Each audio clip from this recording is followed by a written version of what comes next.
Welcome to True Crime Garage. Wherever you are, whatever you are doing, thanks for listening. I'm your host, Nick, and with me as always is a man who says movies don't create psychos, movies make psychos more creative. Here is the Captain. It's good to be seen and good to see you. Thanks for listening. Thanks for telling a friend.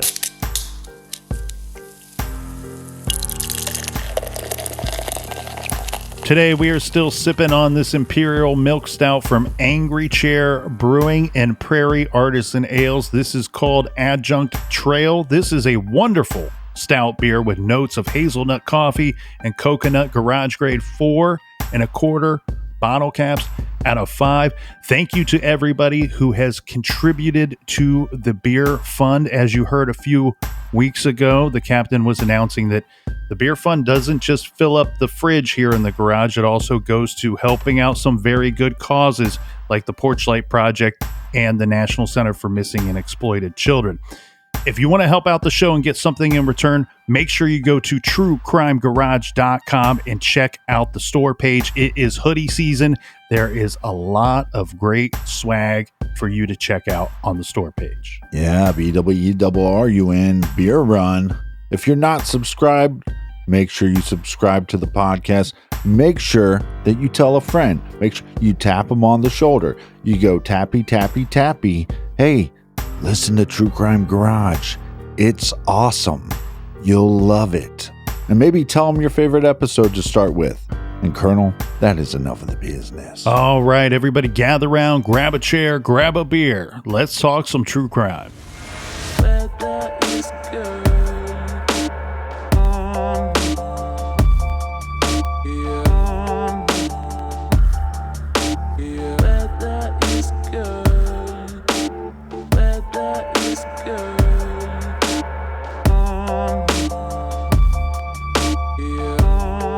The FBI and Arizona police are still looking for a wanted man, Jason Derek Brown, who is accused and responsible for a 2004 armed robbery that resulted in a homicide.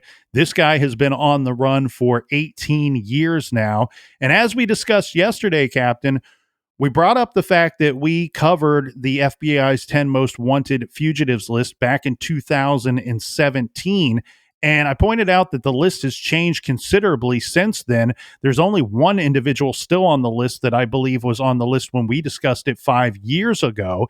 And in fact, our episode may have done some good because there was change to the list within days of us releasing our episode. So if you go to truecrimegarage.com and you check out our blog, most weeks when we put out an episode, we put up a blog on that case. And you can get on there and you could submit a tip. You could ask a question about that week's shows. You could provide some information. A lot of times we get locals, people that are local to the case that we just covered, that they get on there with some somewhat insider information that you would kind of have to be a local to know. And they give us a little more details about the crime or the person that we might be looking for if it's a missing persons case.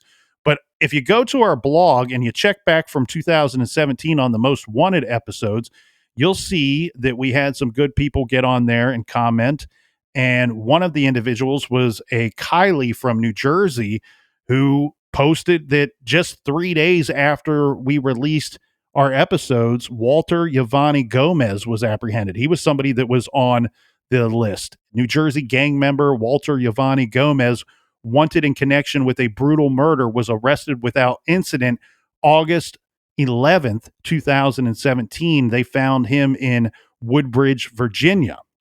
And then a week later, a little more than a week later, Louis Macedo was apprehended August 26th in Mexico. And Sarah from Parts Unknown says, I like to think that it was because someone heard this episode and checked out the list. Yeah, and we're still waiting on our checks from the FBI. Yeah, there would have been rewards in both of those cases. And so good to see that the quick apprehension of some of these people that were on the list. As we stated yesterday, Jason Derek Brown is no longer on the list, but they're going to have a spot opening up. So I'm hoping that they use the excuse of this movie to place him back on the list and to really put him back into the eyes of the media. And it was this case being in the media that led to a bunch of sightings. Everybody wants to know, where could this guy be? Where is he? There were several sightings. We mentioned yesterday that he speaks fluent French, and there were possible sightings in Canada. He's also somebody that was raised in the Mormon community, and for a while, at least, they were getting sightings of Jason Derrick Brown in the greater Salt Lake City area. Investigators even went so far to say publicly that they believe that Jason Derrick Brown may have been hiding in plain sight among the Mormon community under an assumed identity. And then there were locations as far away as Quebec and Thailand that have been referenced in the Jason Derrick Brown case as well. One thing that I found in my research here, Captain, that I found fascinating was an article from April 20th, 2020 from the Richland Source. And the title of their article was Authorities Arizona Fugitive Sought for Murder May Have Been Spotted in Mansfield, Ashland, Ohio area. There's a picture of Jason Derrick Brown in the article, and the article's coming out of Mansfield, Ohio, and it says authorities are seeking an Arizona man sought for murder that has possibly been spotted in the Mansfield, Ashland area of Ohio. Jason Derrick Brown, 50. He would have been 50 in April of 2020. Of Phoenix, Arizona, headlines this week's list of most wanted fugitives compiled by the Northern Ohio Violent Fugitive Task Force and Richland County Division for the week of April 20th. Brown is 5'10" tall, 175 pounds approximately, with green eyes and blonde hair.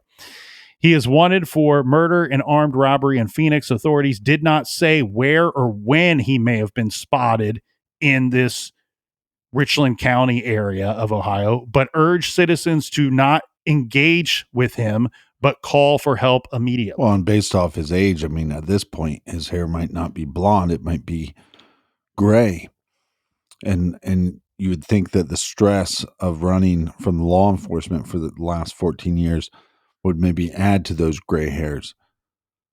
But I'm going to just put this out there: a con man. Maybe the job gets a little easier as you get older because you wouldn't be suspecting an older gentleman to try to con you. Well, and let's let the experts weigh in on the possibilities of where he could be too. So going back to Lance Leasing, Special Agent Lance Leasing, who was the agent in charge of this manhunt and portions of the investigation that led to this manhunt, when he was asked, not just where could he be, but also, do you think that Jason Derrick Brown may have committed suicide? That maybe he's no longer alive? And Leeson goes on to say, quote, "It's a possibility. There are some family members that will and friends that say that they think that happened." Leeson goes on to say, quote, "It's a possibility. There are some family members that will and friends that say that that is what they think happened."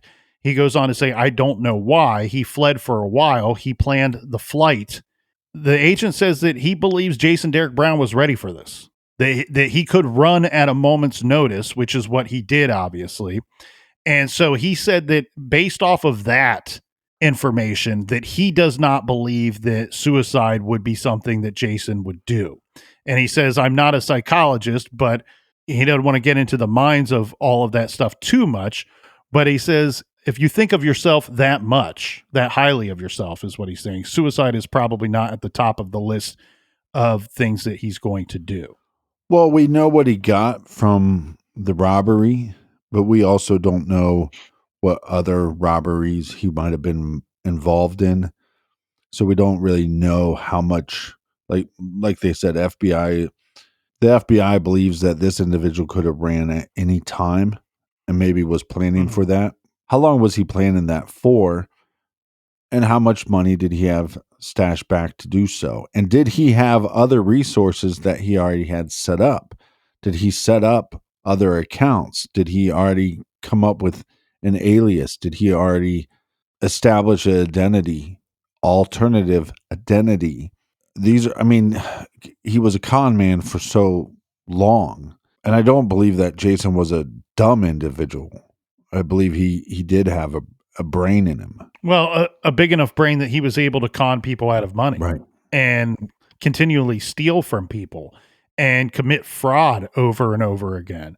And one thing that I thought was interesting too is that the reporter asked the agent, well, what about plastic surgery? Do you think that that's something that Jason Derek Brown, may consider to change his look very dramatically? The agent's answer is, look, the pictures we have of him are old, so he's going to change look and appearance just in age alone, but also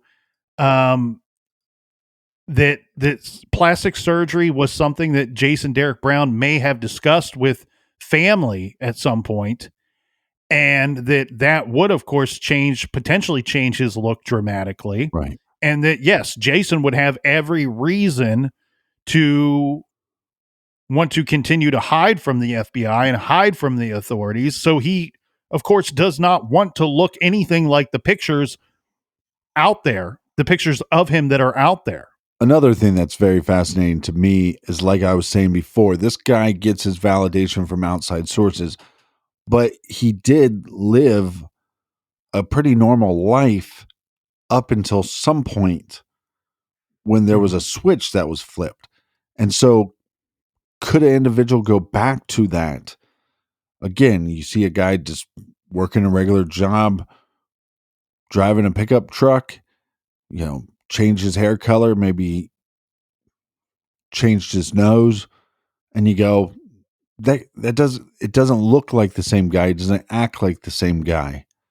And maybe that's why we haven't caught him yet. But it's also super fascinating because he's not the only individual in the family that's missing. That's correct. His father's been missing for even longer than Jason has been missing. So that makes you wonder, was he able, and let's just go over his father's story real quickly.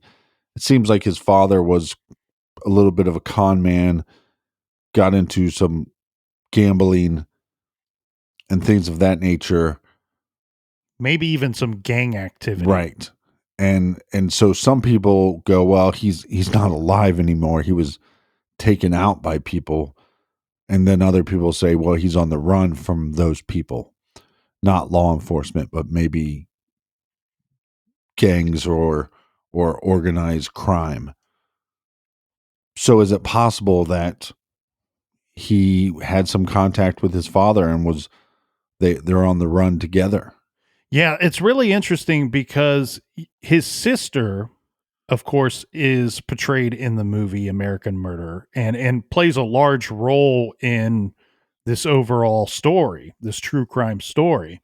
But she's on record as saying that she believes, or at least at one time did believe, that the disappearance of Jason Derek Brown's father and Jason himself being on the run were completely tied and completely connected. And she believed that it could be connected in one of two ways. Either their father has stayed on the run successfully for all of these years, and somehow Jason learned how to stay a ghost based off of his father being a ghost. Or the other way that it could be connected in her mind was she said that there are days that she thinks that maybe Jason Derek Brown is responsible for the disappearance of his father. And the way that she worded it, Captain, and her tone doesn't make it sound like he helped his father to disappear in this sense, that maybe he killed his father and made him disappear. Right. The murder of the armed guard is not his first murder. Look, we know he's capable of a heinous murder. Does that make him capable of murdering his father? Absolutely. And then, is that the only two? Or there are other murders that are involved because of Jason Brown constantly trying to con people and probably getting into some sticky situations. And maybe sometimes murdering somebody is the way out of that sticky situation. The FBI has also stated that they have reason to believe that at some point, and they don't give it clear information. Like, the more the public knows, the more the public has the chance to help you guys here. But they state that they have information that at some point while Jason Derek Brown was on the run, that he likely visited people he knew in the Salt Lake City area. But then an agent goes on, and this is interesting too. This is something for, I hope the listeners' ears perk up a little bit and they pay extra attention to this, because again, our purpose of us covering Jason Derek Brown again is for the purpose of apprehending him, just like when we covered the list 5 years ago. But an agent says, quote, "It's very hard for individuals to change the way they live, the way they behave. This is a guy who stays in shape, likes fitness, likes to look good. We are hoping that he is seen at a nightclub or a fitness club." And then they go on to say that Jason Derek Brown is an outdoorsy type as well. So he would be very comfortable outdoors. Well, one of the people listening to our coverage of the Most Wanted list in 2017 was writer and director Matthew Gentile, who is responsible for putting out this fine film, American Murderer, which is in theaters now. I'll give a little description of the movie here, Captain. It's obviously based on a true story. They say this riveting thriller follows murderer and American fugitive Jason Derek Brown, a charismatic con man bankrolling his extravagant lifestyle through a series of scams. Jason Derek Brown is played by Tom Pelphrey. On Brown's trail is Lance Leasing, a dogged FBI special agent played by Ryan Philippe.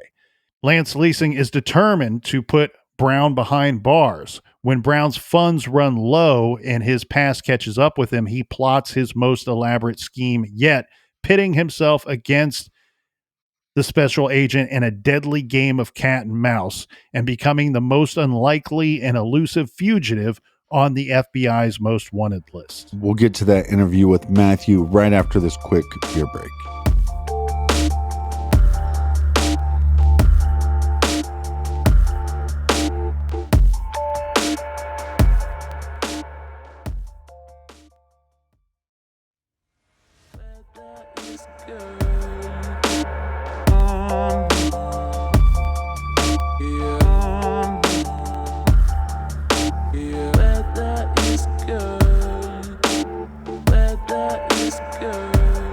Joining us here in the garage for the very first time, we have screenwriter and director Matthew Gentile, who is here to talk about his new true crime movie that is coming out based all on a true story, or mostly on a true story, and we'll get into reasons why here in a bit.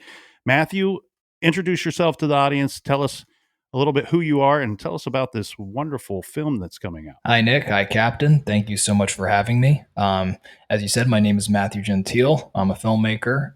This is my first feature film, American Murderer. It's a true crime thriller about Jason Derek Brown, charismatic con man who became the FBI's most unlikely and elusive top 10 fugitive. It'll be coming out in theaters October 21st, on demand and digital October 28th, and I'm here to talk about it with this movie, the case it's based on, and with you and the captain and your incredible audience. And I'm excited to connect. I'm a fan of the podcast, so I'm very grateful to you guys for having me on.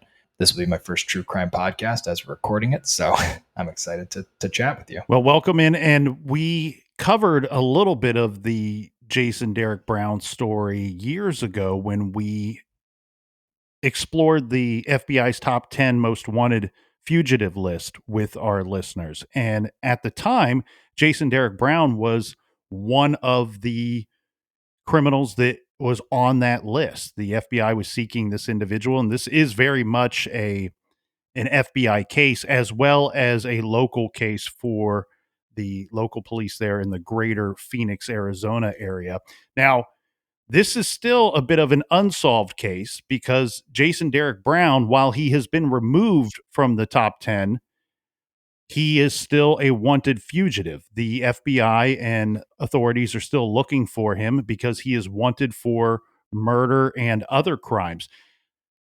How does a Matthew Gentile, how do you get involved in this story? How did you become aware of Jason Derek Brown, his crimes, and then you have to to write this, you have to almost live in the mind of this individual, or at least have him on your mind for quite some time. Well, first off, it's a great question. Thank you for asking me that, Captain Nick. The way the story came to me was when I was between the ages of 10 and 14. Before I wanted to be a filmmaker, I wanted to be an FBI agent. So I used to have a habit of going on the FBI's top 10 most wanted list on their website and looking at it to see, if I could help them catch a fugitive for the reward money. It was a foolish, naive dream I had as a kid. I learned about the top 10 list from watching the movie Silence of the Lambs, and then its less good sequel, Hannibal, where they showed the FBI top 10 list on a computer. So my 11-year-old brain ran with that and would go on the list and look at the fugitives. And on the FBI top 10 list, as you two know from your episode and your coverage on the FBI top 10 list, that there's a sea of pretty menacing, mean faces. You've got Whitey Bulger, Osama bin Laden, and quite sophisticated, high level and high operating criminals. And then you have on that list this surfer dude from Southern California with spiky blonde hair who looks so much like Sean Penn that, as I'm sure you know from what you've read about the case, Sean Penn's body double was arrested twice in the years Jason's been missing. So, the first thing I think when anyone sees any image of Jason Derek Brown, regardless of my film or before it, they think, this guy? It's always been, there was always a little bit of that. So his face stood out to me. Age 14, when I was 14 years old when the crime was committed. He became a top 10 fugitive a few years later in 2007, but I remembered his face on the FBI.gov site. So cut to, we're about 12 years later. I graduated from film school at AFI, American Film Institute. And, I was lucky to short films I had made. I made a Western and a film about a rock star losing his hearing. Those two films were playing a lot over the festival circuit. I was getting a lot of attention for them. And I was trying to figure out what would be my first feature as a filmmaker. And that's kind of always the big thing when you graduate film school or you have a short film that does well, is everyone says, what's your feature? And I was kicking around a couple different ideas attached to various projects. I've always liked films in the crime, thriller, drama space. The movie that made me want to be a filmmaker is a classic true crime film, Dog Day Afternoon. I read that when I was 12 and became obsessed with it. My father showed it to me, and my mom bought me the screenplay as a Hanukkah gift because they used to sell screenplays on street stands in New York City. And she saw me eyeing it and she bought it for me for $10. And that was the first time I read a script. So for me, I always loved films about antiheroes, criminals. For me, like a lot of my kids my age were into Pokemon and whatever it was at the time. For me, it was gangsters, con men, criminals. Those were my Pokemon. So, I'm out of school. I'm figuring out what my next, what my first feature is going to be. And I'm storyboarding for a shoot. I was shooting a commercial at the time, and I'm drawing on my images. And whenever I storyboard, I always have something on in the background. And usually it's a true crime docuseries of some kind. And all of a sudden, out of nowhere, Jason's face popped onto my TV screen. The same, and I just it had been 12 years since I'd maybe even thought of him or her, but it came rushing back. I just saw it and I was like, that's weird. And so I started watching it, neglected my storyboards, and I said to myself, oh my God, this guy is still missing. He's still out there. What happened? How did that? And so I became, pretty enraptured. And, I have a mentor named Billy Ray, who's a top screenwriter. He's written films like Captain Phillips and The Hunger Games. And, just a great writer and great guy. And he said to me, like, his rule of if he should write a script is if I wake up thinking about the project, that's the project I should do. It's a great barometer, I think, for anyone in any field. And I couldn't stop thinking about this movie. I just, watching the story about Jason, but you see, it goes back to what we were talking about earlier. For me, the movie is as much about Jason Derek Brown as it is about the web and the people who knew him and who loved him. And, those are the various lenses through which we see Jason throughout the film. So for me, at first it was like, okay, cool. This has a lot of elements of like a fun, pulpy crime thriller, an armored car heist, a con man. I love con man stories. But what ultimately became the emotional engine for me and my way in as a filmmaker, because to me, American Murder is a movie about family. That's the theme. Every movie to me has a theme, and for American Murder, it's family. But that came through, multiple rewrites and drafts. And so, basically the process of how it went about getting made, because I'm assuming you, from your question, you want to know about that as well. The way it came from an idea of, okay, here's this guy, Jason Derek Brown, who interested me when I wanted to be an FBI agent, to how does this become a movie? At first, I began writing the script, on spec, which means just, on my own time, thinking maybe, I could try to sell the script because it felt ambitious for a first time director, to do. It's a big, pretty big movie for that. But as I started writing it, I just began to research the case.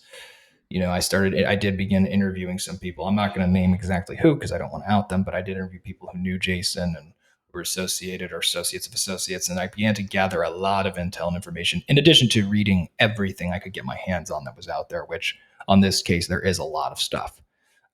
So I became pretty obsessed. I resembled Jake Gyllenhaal's character in Zodiac. Just wanted to know everything I could. And then I began to write a script. And the first versions of the script were actually like just really going with Jason's point of view. But what it ultimately became as the movie progressed was an ensemble film where it's really about seeing Jason through all these various perspectives. And, at first, the thing that really got it going was I made a proof of concept short of the film. I shot one scene from it, which was actually the climactic SWAT invasion. In the movie, I did it completely differently. And I shot a 5-minute scene. We had this great actor, Jonathan Groff, in it, who was attached at the time. And once that short went around and his show Mindhunter dropped, a lot of people were, interested in it. And this company, Traveling Picture Show, and two companies, Traveling Picture Show, ran by Kevin Madisow and Carissa Paffel, and GG Films, ran by Gia Walsh. These three producers at various points in the process came together and banded, and they really backed me and supported me and really loved the script and were, helped me develop it into something much better than it initially was. And, we came together and we made this thing at the height of the pandemic. So it was quite a journey, but, at the end of the day, it was really Jason's story. And it began by just seeing the image of his face on this top 10 list, to really trying to see him as a full fleshed out character, who I could talk a lot about. And you were kind enough to send us a screener, so we've been able to view it before our sit down here today. And of course, the movie is about Jason Derek Brown, his crimes, but it's also about his family and then his fugitive status. So tell everybody about you did a lot of research on this guy, and tell us about Jason Brown and what you learned about him in your research. Well, Jason, there's, as I said earlier, there's a lot written about him. And part of the challenge of making a true crime film, I would consider my genre, it's true crime, but I do true crime fiction, meaning that this is based on a true story. There was a lot of research, but also in the process of making a movie, a director and screenwriter and actors too, everybody has to take creative liberties to make it, work as a film. So what's in there's the line between fiction and truth is quite blurry in a movie like this. But, there was an extensive research process while I was writing the screenplay. What I learned about Jason Derek Brown was, and a lot of this is in the film or vaguely covered in the film, is that he was a con man. First and foremost, that was his profession. Jason was not a guy who liked to work a 9-to-5. He was somebody who, would come into a neighborhood with lots of toys, Cadillacs, BMWs, and he presented himself really as like a rich frat guy, in a suburban neighborhood. And we show that in the film as there's a relationship with his landlady love interest, played by Idina Menzel, and her son.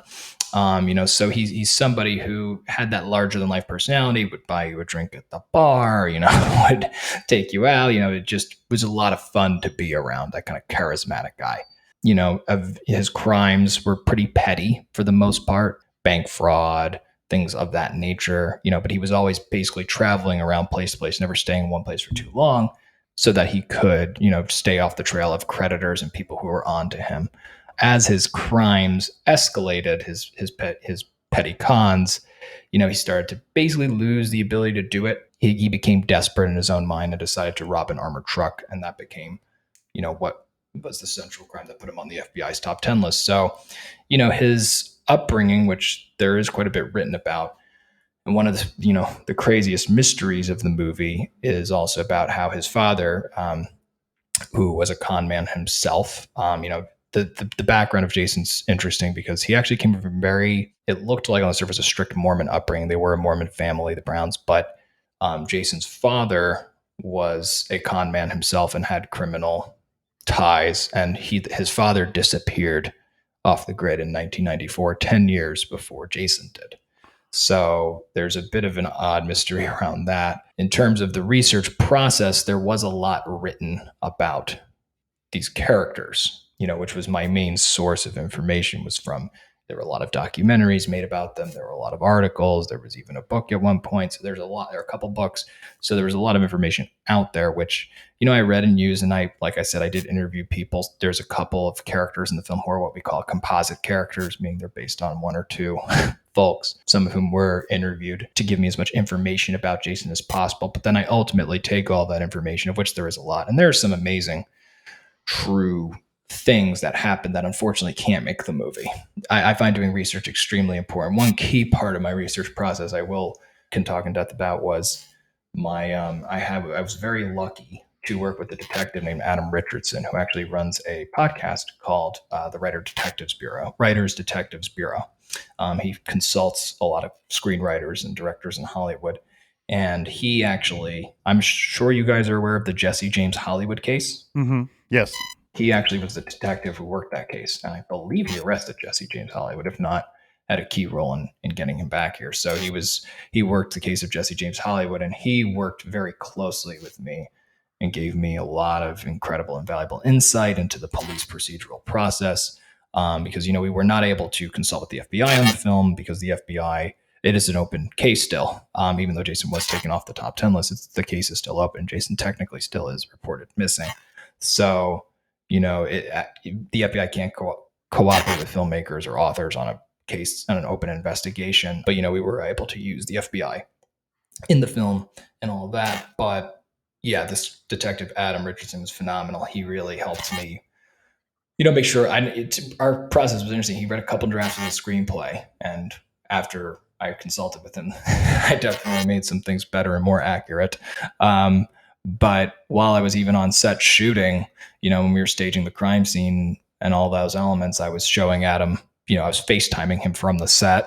I couldn't have him there because it was COVID and the amount of people we could have on set was limited, but he was FaceTiming me for all the things like the SWAT invasion, to the car, to every police element in the script, the stakeout and the storage units, all those, action set pieces. This gentleman, Adam Richardson, was very generous with his time and really helped me, know as much about police procedure as I could so that we were portraying it accurately and authentically as possible. It's interesting though, too, because I look at somebody like Jason Derek Brown and I cannot help but wonder, was it the divorce that spawned this kind of wild behavior that led into a lot of criminal activity, petty, leading up to this execution style murder? Or was it his personality that led to his divorce? Or, the chicken or the egg? We don't know what happened first, Right. or what led to one thing led to another. But yeah, he has a very bizarre upbringing to me, almost, raised by a criminal like father, but also goes off on this missionary adventure, and he's talked very highly of by a lot of people that were very close to him. And then he is accused of this execution style murder, which, this is one of the most cold blooded homicides that I can think of, right? Like, Right. Yeah. Jason Derek Brown knew he was killing someone that day when he woke up and when he went to the AMC theater that day. The thing that is so horrific about this to me is he didn't know the individual's name. It didn't matter the individual's name. It didn't matter who that person was.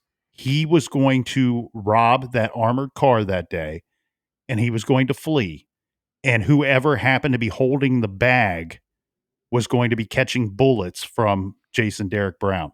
And in your movie, one thing that I want to give you big kudos on here, Matthew, is I've read pretty detailed descriptions of that crime. Right. The way that it is in your movie, I don't know that anybody could have done any better of a job playing that out for the viewers. I mean, I think you got it as accurate as one possibly could. Well, thank you for saying that, and like I said, just like what you guys do in making true crime podcasts, research and authenticity is important, and you want to capture it as authentically as possible, yeah. And that, there was a lot to research because it was actually a much more sophisticated crime than it looked like, because exactly, it was very calculated, is the word I would use to describe the whole thing. He scoped out the right alleyway. He scoped out he knew what street he could go. And, look, as a filmmaker, I find I cannot make a movie with passing judgment on any character I'm portraying, whether it's the antagonist, the protagonist, and in this case, your antagonist is your protagonist in this movie. And on the record, what Jason did is a horrific act, as you pointed out. Mm-hmm.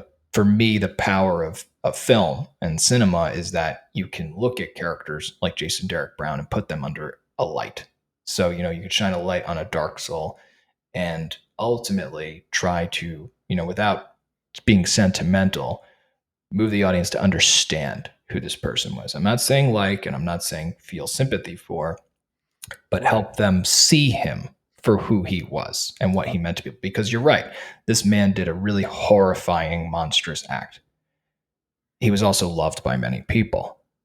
And so that's what the movie ultimately is grappling with, is like, are we capable of having, of moving an audience to a place of compassion, understanding for someone who is someone who's rotten to the core and did something so heinous. And so that's what I'm, as a filmmaker. And I'm not saying you can, and I'm not saying you can't. I'm just asking the question with the movie.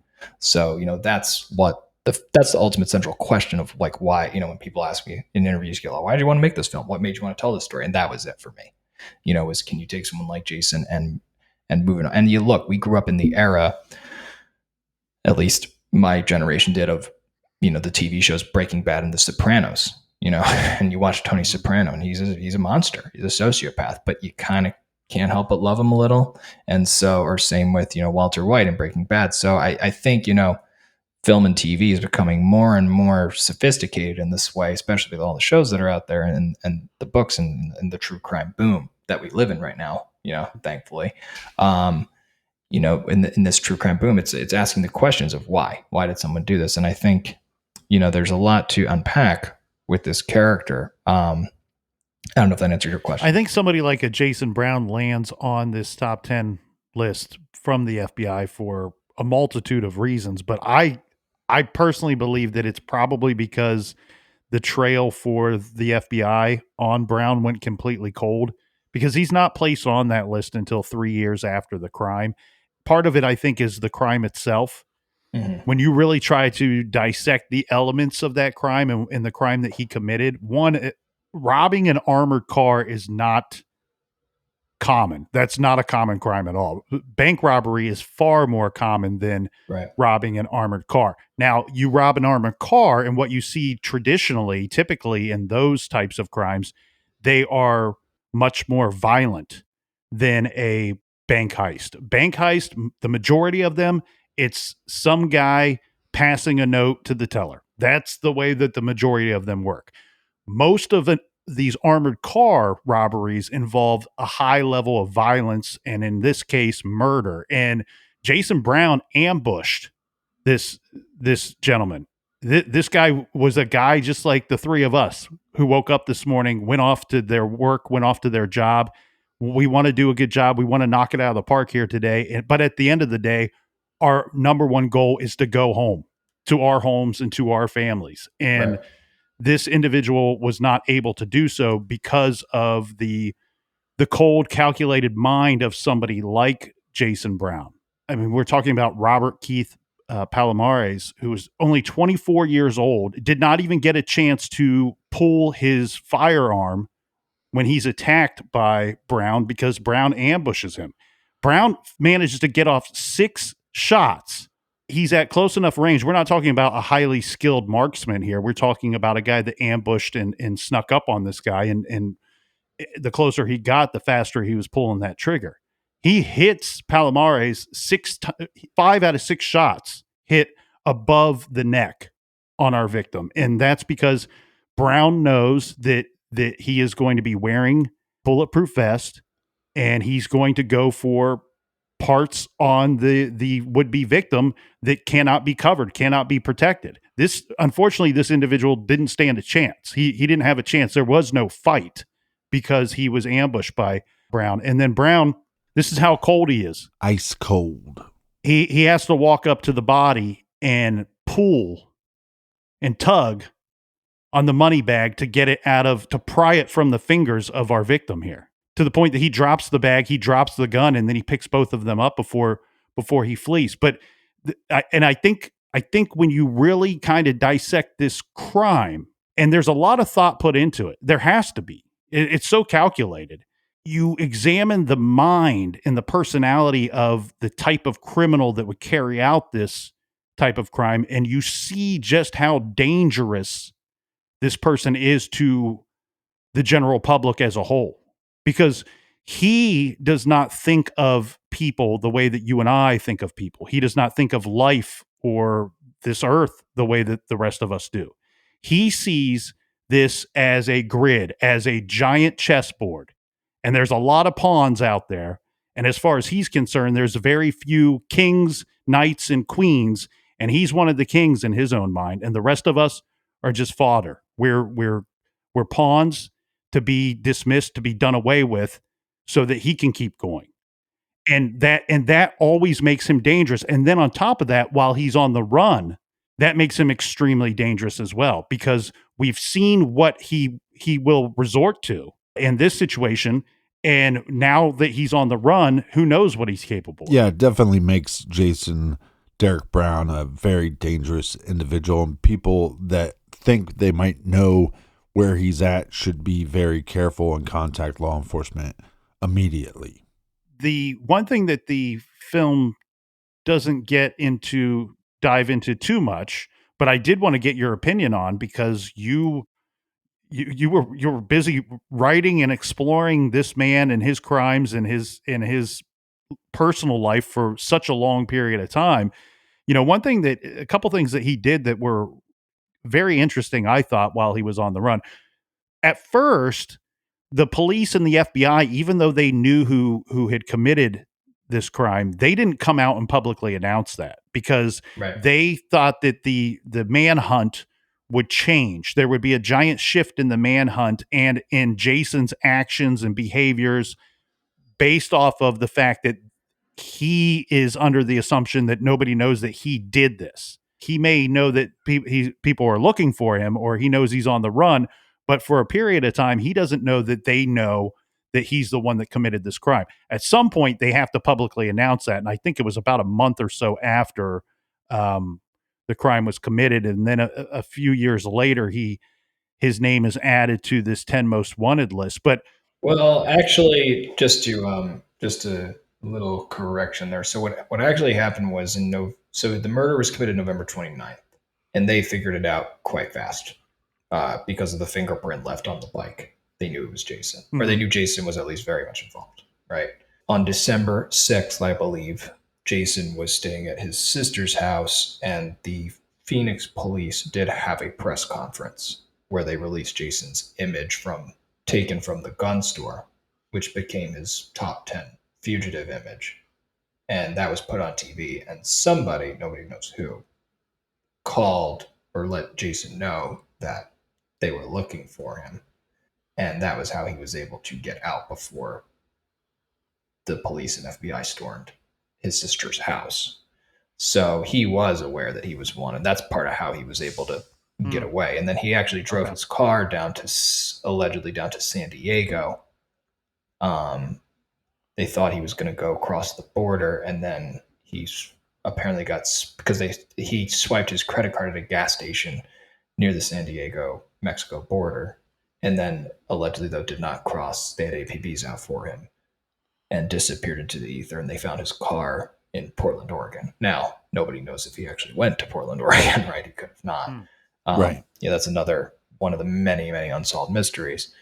You could have paid somebody to send the car up to Portland. But but that's just, something to keep in mind was they did release to the press, and that was considered, I think, by many people to be a huge mistake to release his image to the press when they did. But, they had their reasons, I'm sure. And that's that. But yeah. Obviously, we can only track so much of his movements. If we could track them all, we wouldn't be having this conversation, right? Right. Yeah, interesting to me.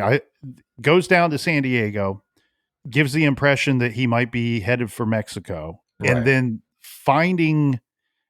then some trace of him in Portland, Oregon gives the impression of maybe he's going the other route to Canada. Right. It's like, he's a con man. That's who Jason is at the core to me. Always was a con artist. How do con artists get you? They prey on one's confidence, right? So, I think he, and look, he was also coached in the art of disappearing. Part of, the storyline with his father is that he would, the father who used to say to the kids, apparently growing up, if I'm gone for more than 2 hours or 48 hours, get rid of everything. So, this was someone who knew how to, probably work under the black criminal market, get fake IDs, whatever he needed to get on out and disappear, so he was pretty sophisticated in that way as a criminal. And then he's remarkably unsophisticated in other ways as a criminal. So I think that's what, again, makes him so interesting. I don't want to back you into the corner here, Matthew, but where do you think I'll get out? where do you think he is? We had in the production office of the movie, we had a running list on the window of all the places he might be. For a while, I had thought he was out of the country. That was always my guess during the writing of the film. I think there's a very good chance he's not alive anymore. I think that's highly possible. I don't know if that's true, but I think that could be the case. If he is, then he's still running. My guess is somewhere either in like Australia or Southeast Asia would be my best, not, I guess somewhat educated guess, but it's a big mystery, but I don't think he could be in the country. I mean, he was allegedly spotted in Salt Lake City in 2008 where we filmed the movie. And that was an area where he had tremendous ties to, with Salt Lake City. So, I mean, there were people in our crew who knew him, who were very close to people who knew him. There was, but he had, when we were scouting pawn shops and gun stores for the movie, there were people who would ask about him, be like, oh yeah, I knew Jason Derek Brown. So there were, he had a lot of ties to many different areas. Jason's fluent in French. I think he also spoke Spanish. So, that's a lot of the world that he could get through. Well, and so you say, if he is, in your opinion, if he's still alive, probably outside of the country somewhere. If he's not still alive, what's your speculation there? Do we think, because his attitude, his personality to me does not in any shape or form suggest suicide. Right. Me neither. What I think could be a possibility here, if he's not still around, would be, look, you can only con so many people until you con the wrong person and retribution takes place, right? Right. And that's kind of where my thoughts go to. But I mean, he might not be on the top 10 list anymore, but there's still a $200,000 reward out for his capture, and that's a lot more money than what he made off in his armored car heist. Right. Well, that's the other thing, people say a lot is, $60,000 isn't that much money. So how did he get out and go about? How did he disappear? Like, that's not a ton of money.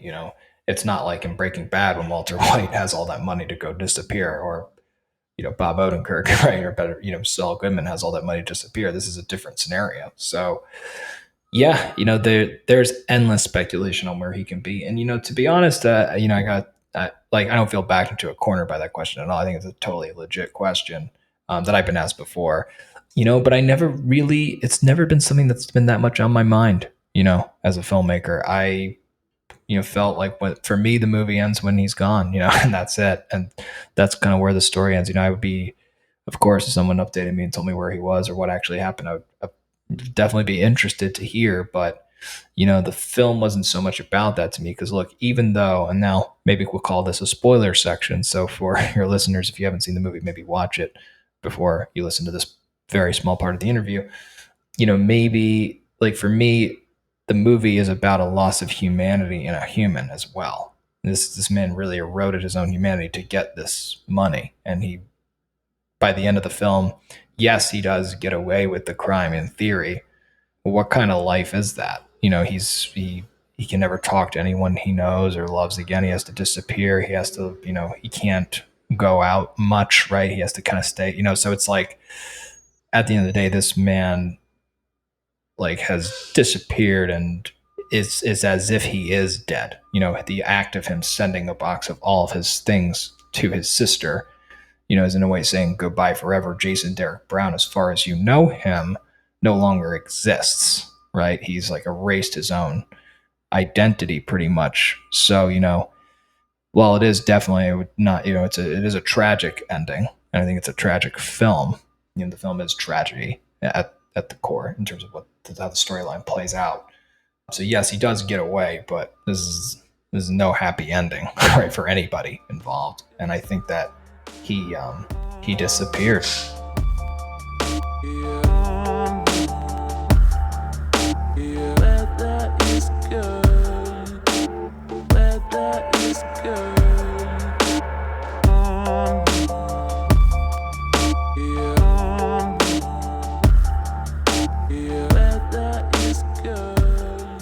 Want to thank everybody for joining us here in the garage. Join us every week. Make sure you subscribe to the podcast.